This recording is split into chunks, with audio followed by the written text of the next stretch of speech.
সন্তানের উসিলা আল্লাহ তার জীবনের জানা অজানা ইচ্ছা অনিচ্ছা যদি কোনো ভুল হয়ে থাকে মাবুদ, তার উসিলা সন্তানের উসিলা আল্লাহ তাকে জান্নাতে উচ্চ মাকাম দান করে দিয়েন।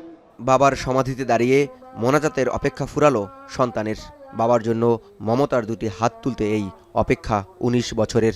মোনাজাতরত এই হাতে তাই কত কথাই না ভর করেছিল।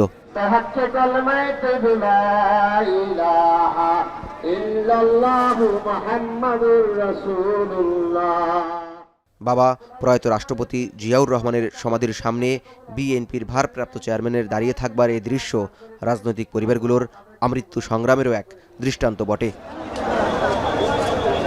রাজকীয় প্রত্যাবর্তনের দ্বিতীয় দিনে বাদ জুমা বাবার কবর জিয়ারতের উদ্দেশ্যে বের হন বিএনপির ভারপ্রাপ্ত চেয়ারম্যান তারেক রহমান।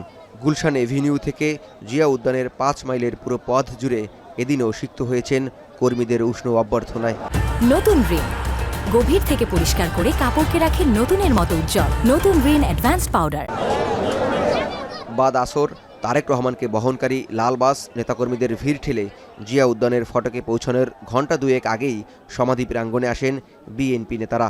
এ সময় মির্জা ফখরুল ইসলাম আলমগীর বলেন, তারেক রহমানের হাত ধরেই গণতান্ত্রিক যাত্রার পথে এগিয়ে যাবে দেশ।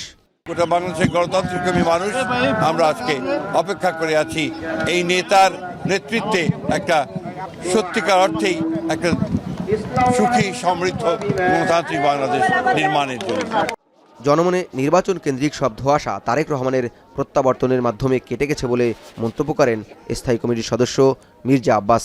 যেই সংকট যে ষড়যন্ত্রের কথা তোমরা বলছো, আমি জানি না কোন ষড়যন্ত্র, আমার জানা নাই ষড়যন্ত্রের কথা। তবে যদি থেকে থাকে কোনো কিছু, আমাদের অ্যাক্টিং চেয়ারম্যান তারেক রহমানের প্রত্যাবর্তনে সমস্ত কিছু কেটে যাবে, ধোঁয়াশা কেটে যাবে ইনশাল্লাহ।